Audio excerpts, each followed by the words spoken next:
Wart, a villain that's kind of a Mario footnote, but is recognizable enough for me to make this video. Bowser persists as Mario's arch-nemesis, which has left Wart as a remnant of the past. However, with his latest appearance in the Super Mario Galaxy movie, I think it warrants a revisit of his history, and maybe some of the appearances he's made since his debut may surprise you. Welcome to Origin Oracle.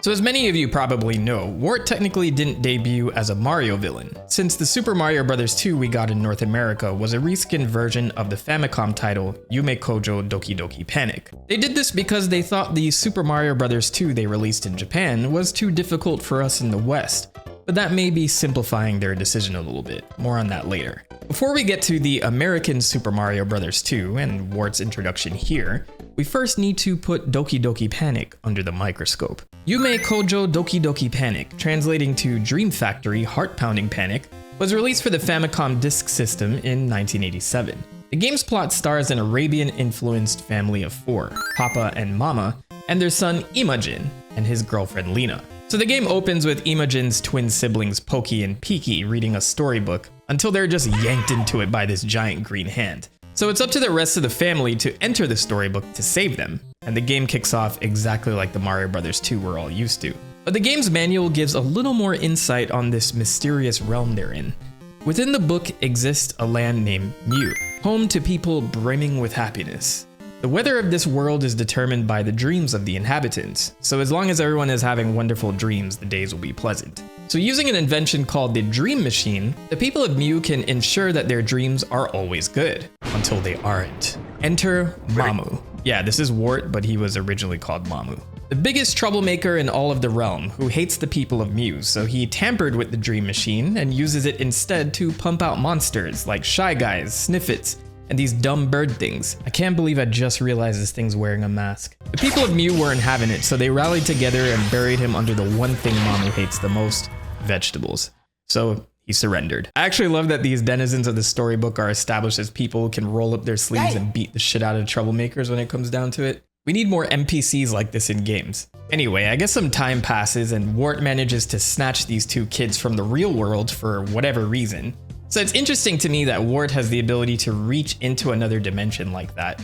And I guess it's assumed he hijacked the Dream Machine again because that's kind of where the manual's story ends. So Imogen and his family will travel from level to level to head to the Dream Factory to thwart Mamu's plans and save Piki and Poki. Like most games at that time, the story wasn't the priority, but these characters didn't come from nowhere. And this game's conception has more ties to Mario than it just being the game they ended up reskinning for an American release. Doki Doki Panic was produced by Mario's creator, Shigeru Miyamoto, with Kensuke Tanabe joining his team to direct. And you might know Tanabe for going on to be the producer for the Metroid Prime series. But they started working on the game in February 1986, where it actually started as a concept for the third Super Mario installment. The game's platforming focused on vertically scrolling levels combined with two-player co-op that involved lifting, carrying, and throwing each other. It's kind of wild we didn't get that in the Mario series until around 20 years later. Those ideas for New Super Mario Bros. Wii started here.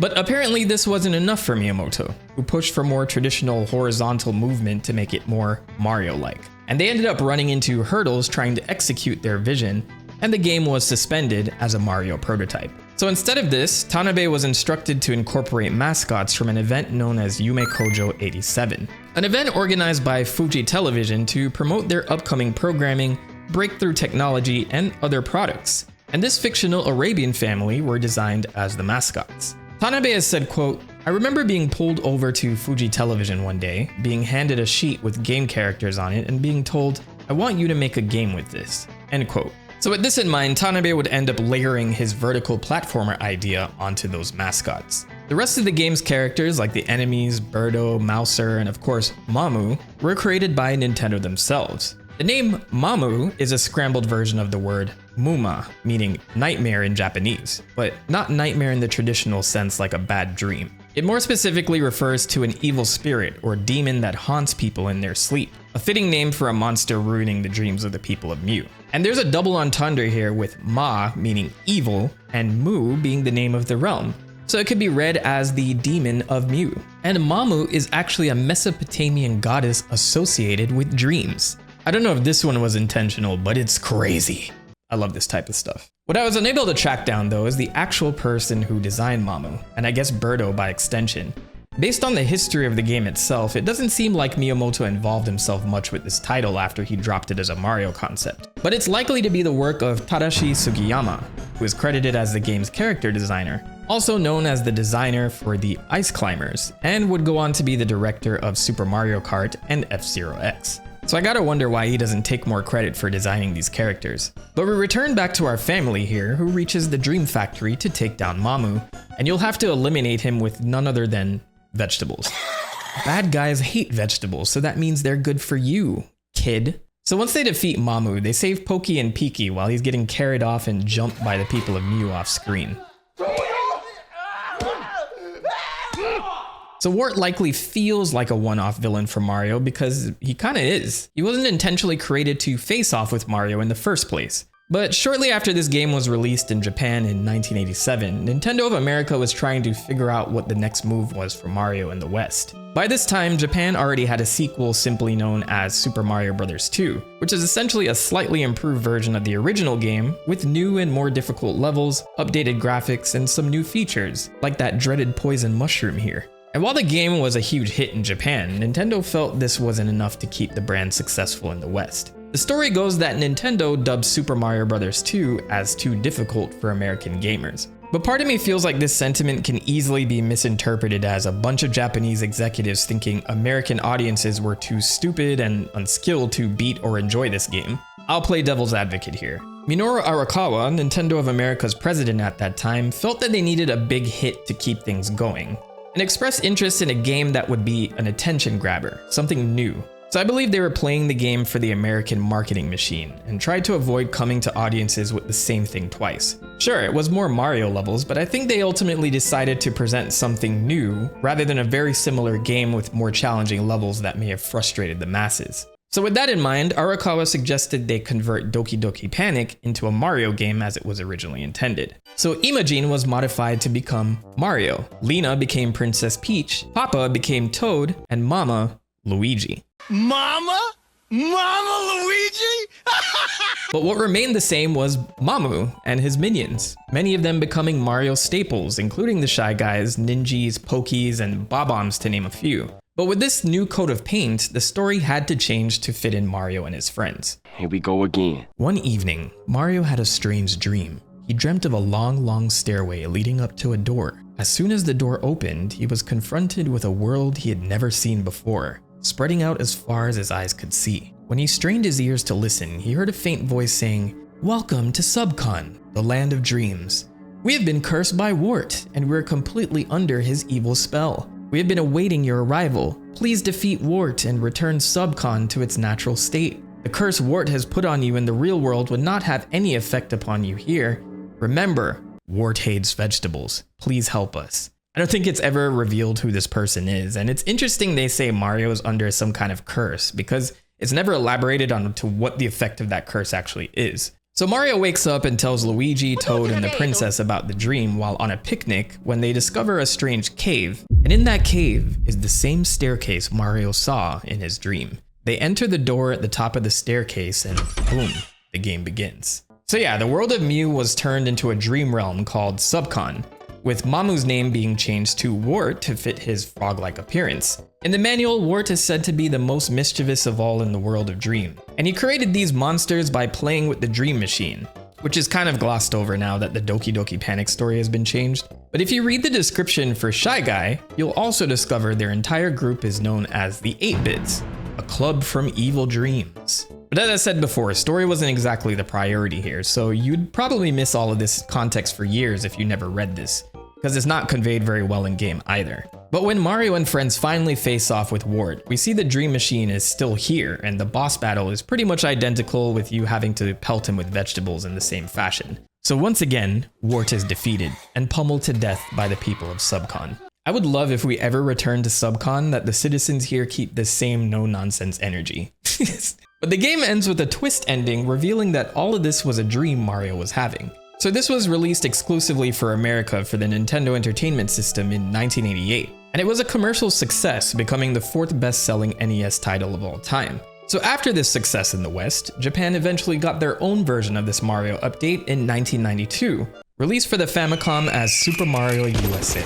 Now that both sides of the world had played this game, Wart officially crossed over from a Doki Doki Panic leftover villain into a recognized part of the Mario canon. There are also these comic books called Nintendo Comic System, published back in 1990 and 1991, and they featured stories from franchises like Legend of Zelda, Metroid, and of course Mario, where Wart would be featured as a villain a few times, where he looks a little bit more like an alligator. And though not being as prevalent as Bowser, it's nice to see him in this world existing at all. Still, his legacy would live on for a new age group with the release of Super Mario All-Stars for the Super Nintendo in 1993. A gorgeous compilation of all the classic Mario games retouched in 16-bit form for the Super Nintendo. This would actually be my introduction to Wart, and my little kid mind always used to call him Bowser still. Super Mario All-Stars would also be the first time American audiences would be able to jump into the original Super Mario Bros. 2 that was never released in the West. But still, this was just a remake. What did Nintendo even do with Wart after this?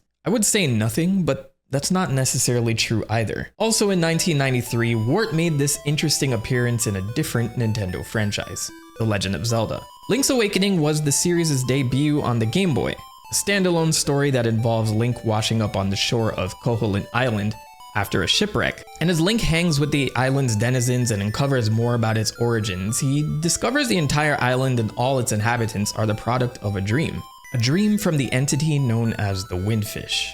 So it's pretty fitting that Wart here makes an appearance as Mamu due to his ties to the dream worlds. But instead of being an antagonist, he assists Link and teaches him the Frog Song of Soul.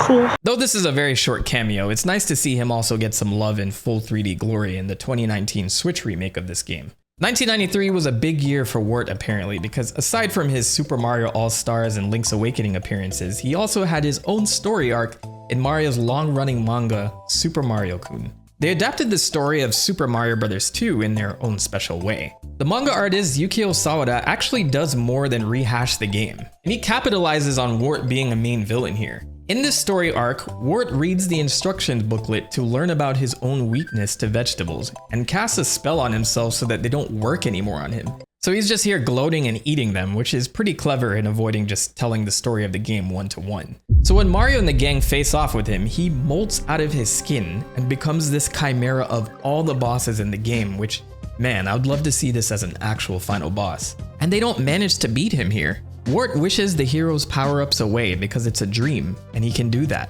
So they get folded and ended up glued to his castle outside, spelling out the word stupid. So Mario has to adapt to the dream world and fuse with the Koopa Troop to take down Wart, and they kill him. But believe it or not, he's still not dead. His ghost possesses the rubble from his own castle, and then an army of baby Yoshis have to devour him before he finally stays dead. This could absolutely be its own sequel game, or at least the idea of Wart manipulating the dream world to become this chimera of himself and his minions. This is dope. But there actually was a sequel to Super Mario Bros. USA. In 1996, Nintendo released BS Super Mario USA for the Satellaview, a Japanese exclusive satellite-based add-on for the Super Famicom that let players download games in these episodic scheduled broadcasts. So I hope you're following along here. This is a Japanese exclusive sequel to an American exclusive game that was a reskin of a Japanese exclusive game. So I've talked about the Satellaview across several different videos, but I imagine most aren't familiar with this thing because it failed in Japan. The BS stands for Broadcast Satellite, by the way. Wart has returned, and he ousted the king of Subcon while Mario and his friends were away. But Mentok, if it was all a dream, then how did this happen? Well, to make this game work, they slightly retconned the original ending. Mario only thought it was a dream, but it actually happened. Maybe that was the curse they put on him. He'd be stuck dreaming about Subcon until the curse was broken, who knows. Either way, he must return to Subcon to stop Wart again. And the game worked by having the Satellaview broadcast episodes of repurposed Super Mario All-Stars segments, where the player would play through the levels while voice-acted narration was broadcasted alongside it to further along this story.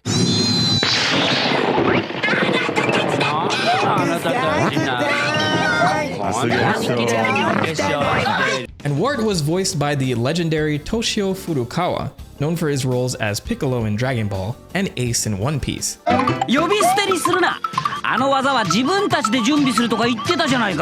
huge shout out to this channel, Cocoon-kun, who has all the original broadcasts uploaded to YouTube. Though I still haven't found this translated in its entirety yet, so it's difficult to get the full context of what's going on. But this would serve as Wart's one and only narrative follow-up as a villain, and unfortunately not many people got to play this because it was locked behind the Satellaview. So because of this, by the mid-90s, Wart is in this weird position. He's a villain in a Mario game that sold millions, a sequel no one got to play, and got a guest spot in a Zelda game. And instead of Nintendo abandoning him, it's like they left these little breadcrumbs to this character across decades. In 2001, Super Mario Advance brought another remade Mario Bros. 2 to the Game Boy Advance, and this meant yet another generation of kids would know about this vegetable-despising frog. The remake was complete with voice acting, or as much voice acting as you would expect for a Mario game, with Wart being voiced by Mario's former voice actor, Charles Martinet. I am the great Wart. Ha ha ha! I love that he just sounds like Wario. But at the time of me making this video, this would be the final appearance of Wart as a villain in the Super Mario series. It's kind of insane to me that his former minions like Birdo and Shy Guys are practically in every Mario game, and he was sidelined so hard. And by sidelined, I mean these very subtle hints of his existence, like Shy Guy's bio in Mario Superstar Baseball for the GameCube. A charming masked soldier, Shy Guys used to serve an evil king named Wart. But they nowadays make a lot of cameo appearances as friendly rivals of Mario. Or in Paper Mario Color Splash, Toad mentions he saw Wart in a dream and wonders if it was even a dream in the first place. Or my favorite cameo, Animal Crossing. Oh my god! Where he has a whole ass son walking around named Wart Jr. Okay, the connections kind of stop at his name. But in Japan, his name is Sam or Samu, which could correlate to the name Mamu. Aside from that, we've been pretty starved of appearances from Wart. And over the years, many fans have expressed interest in him returning as a villain in the mainline Mario titles, myself included.